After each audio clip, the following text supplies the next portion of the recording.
Thumbnail থেকে তোমরা নিশ্চয়ই গেস করতে পারছো যে আজ আমি তোমাদের সাথে কি টপিক নিয়ে আলোচনা করতে চলেছি। এই স্টাডি স্কিলস ইমপ্রুভ করা কিন্তু খুব ইম্পর্টেন্ট একটা ব্যাপার।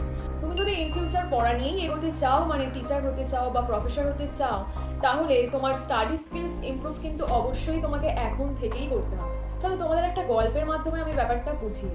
আচ্ছা, তোমরা ডলি চাওয়ালা নামটা সবাই নিশ্চয়ই জানো, শুনেছো, কারণ এখন তো তোমরা সবাই সোশ্যাল মিডিয়ার সাথে যুক্ত, তাই ইনস্টাগ্রামে বা ফেসবুকে নিশ্চয়ই তাকে দেখেছো যে রোজ একটা করে গাড়ি কিনছে। স্বয়ং বিল গেটস, যে পুরো বিশ্বের একমাত্র ধনী ব্যক্তি, সে অবধি তার সাথে দেখা করতে আসছে। তাহলে ভাবো, সে শুধুমাত্র চা বিক্রি করে কিভাবে এত বিখ্যাত হয়ে গেল। প্রতিদিন যার আয় মিনিমাম 10,000 থেকে 20,000 অবধি, যেটা আমাদের সারা মাসের আয় হয়। কিভাবে পসিবল? চা বিক্রি করে এত টাকা, রোজ একটা করে গাড়ি কেনা, হাউ ইট ইজ পসিবল? আমরা অনেক সময় লোকজনদের তাদের কাজ নিয়ে বিচার করি, কে কেমন পজিশনে কাজ করে। কেউ যদি চা বিক্রি করে বা কেউ যদি রিক্সা চালায়, আমরা ভেবেই নিই যে তাদের আয় খুব কম হয়, তারা খুব গরিব। চা বিক্রি করছে, তারা নিশ্চয়ই অশিক্ষিত, তারা নিশ্চয়ই পড়াশোনা জানে না, খুব গরিব, তাদের আয়ও হয় খুব কম। কিন্তু 90% মানুষের যদি কম আয় হয়, বাকি 10% মানুষও কিন্তু এই চা বিক্রি করে বা রিক্সা চালিয়ে বা ট্যাক্সি চালিয়ে অনেক অনেক ইনকাম করছে। আসলে তফাৎটা কোথায় জানো তো? তাদের কাজে, তাদের দক্ষতা। আমি উদাহরণ হিসাবে যদি এই ডলি চাওয়ালার কথাই বলি, তোমরা নিশ্চয়ই তার ভিডিও দেখেছো, সে কিভাবে লোকজনকে চা সার্ভ করে। জাস্ট 1 মিনিটও যাবে না তার চা বানাতে। তার চা সার্ভ করার কায়দাটাই দারুণ, দেখেছো নিশ্চয়ই, আর আমাকে নতুন করে বলতে হবে না। তো তার এই দক্ষতাই তাকে খ্যাতির শীর্ষে পৌঁছে দিয়েছে, তার এই দক্ষতাই তাকে ফেমাস করেছে।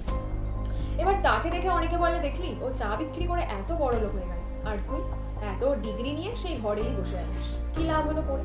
লোকের কথা বাদ দিয়েও আমাদের ফ্রেন্ড সার্কেলের মধ্যে একটু খোঁজ নিয়ে দেখো, প্রায় প্রত্যেকজনের ফ্রেন্ড সার্কেলেই এমন একজন করে মানুষ আছে যে পড়াশোনায় খুব খারাপ ছিল, কোনো রকমের টেনে টুনে পাশ করতো, কিন্তু আজ সেই ভালো জায়গায় জব পেয়ে গেছে, ইনকাম করছে। তুমি একদিন যার থেকে পড়াশোনায় খুব ভালো ছিলে, আজ তুমি লাইফের জার্নিতে তার থেকে হিরো হয়ে যাচ্ছ, সে এগিয়ে যাচ্ছে।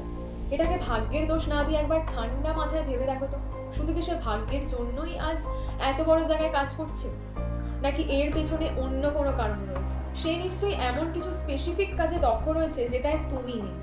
তুমি শুধু পড়াশোনাটাই পারো, আর আদার্স কিছু পারো না। সে পড়াশোনা বাদে আদার্স এমন কিছু স্পেসিফিক জিনিস পারে, যার জন্য সে আজ একটা ভালো জব পেয়ে গেছে, যেটা তুমি পাচ্ছ। তাহলে তুমি কি সেই দিকে ছুটবে? না তো। যেটা তুমি পারো তুমি তো সেটাই করবে, বরঞ্চ সেটাকে আরো বেশি ইমপ্রুভ করার চেষ্টা করবে। মাথার মধ্যে এই জিনিসটা না ভেবে যে ও আজ লাইফের জার্নিতে এগিয়ে গেছে আর আমি এত ডিগ্রি নিয়েও, এত পড়াশোনা করেও পাচ্ছি না, কেন পাচ্ছ না, সেটা কোশ্চেনটা কখনো নিজেকে করেছো? আসলে কি জানো তো, এই সব কিছুর পেছনে ছোটবেলায় মা বাবার বলা ওই একটা ভুল শিক্ষাই আমাদেরকে কুড়ে কুড়ে খাচ্ছে। পড়াশোনা করে যে গাড়ি ঘোড়া চড়ে সে, কথাটা ঠিক, কিন্তু কোনোদিনও আমাদের মা বাবারা এটা আমাদের মাথায় ঢোকায়নি যে শুধু পড়াশোনা করলেই হয় না। তারা কোনোদিন আমাদের এটা বোঝায়নি যদি তুমি পড়াটাকেই ইন ফিউচার নিজের কাজ হিসেবে নাও, তাহলে তোমাকে এই পড়াশোনাতে আরো বেশি দক্ষতা অর্জন করতে হবে, অনেক অনেক জ্ঞান তোমাকে অর্জন করতে হবে, তবেই তুমি পড়াশোনা নিয়ে এগোতে পারবে, মানে টিচার বা প্রফেসর হতে পারবে। কিন্তু যদি তোমার পড়াশোনা ভালো লাগে না, অনেকেই আছে যাদের পড়াশোনা করতে একদমই ভালো লাগে না, কোনো রকমে তারা টেনে টুনে পাস করে, কিন্তু একটু খোঁজ নিয়ে দেখতে গেলে তাদের আদার্স অ্যাক্টিভিটিতে কিন্তু প্রচুর ঝোঁক রয়েছে। যেমন কেউ নাচ করতে ভালোবাসে, কেউ গান করতে ভালোবাসে, কেউ আঁকতে ভালোবাসে, কেউ খেলাধুলা করতে ভালোবাসে। কিন্তু 99% মা বাবারাই বলে, এসব করে কি হবে, তুই কি আর লাইফে সেটেল হতে পারবি, কোনো কাজ পাবি? তার থেকে পড়াশোনা করে একটা ভালো জায়গায় কাজ করতে পারবি, অনেক অনেক টাকা রোজগার করতে পারবি। ছোটবেলায় ঠিক এই কথাগুলোই মা বাবা আমাদের বলতো না। আমি বলছি না মা বাবারা আমাদের ক্ষতি চায় তাই জন্য এই কথাগুলো বলে, একদমই না। তাদেরকে যারা বুঝিয়েছে শুধু পড়াশোনা করলেই সবকিছু করা যায়, তারা তো সেটাই আমাদেরকে বলে, তো সেখানে তো তাদের কোনো দোষ নেই।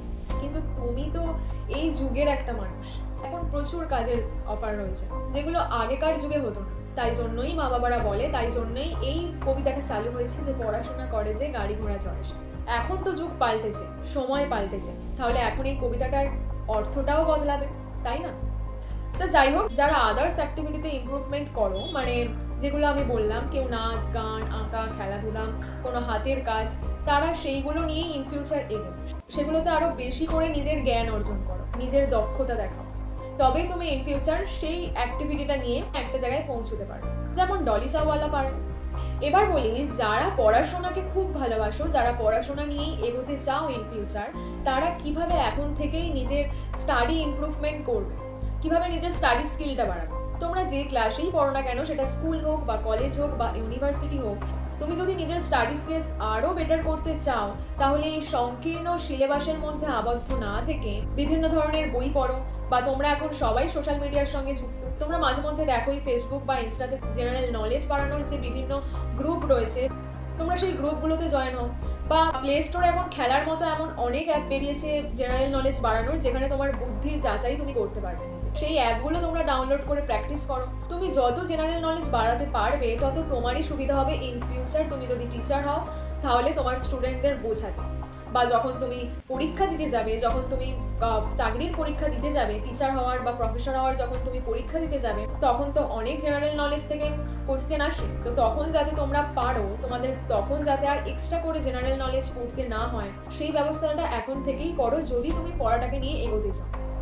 দেখো, যদি তোমার পড়া ভালো লাগে তবেই কিন্তু তুমি স্টাডি স্কিলস ইমপ্রুভ করতে পারবে। তোমার যদি পড়াশোনা করতে ভালো না লাগে, তাহলে তুমি চাইলেও তুমি স্টাডি ইমপ্রুভমেন্ট করতে পারবে না, কারণ তোমার ইচ্ছাই জাগবে না।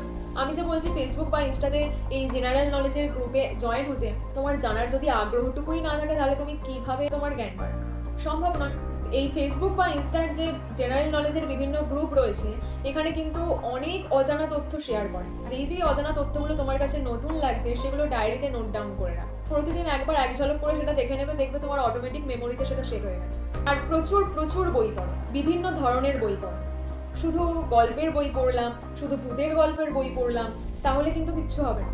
টাইম পাসের জন্য গল্পের বই পড়ো, ভূতের গল্পের বই পড়ো, সেটা ঠিক আছে, কিন্তু স্পেসিফিক ভূতের গল্পের বই পড়বো বা মজার কোনো গল্প পড়বো, তাহলে কিন্তু হবে না। বিভিন্ন ধরনের বই পড়ো।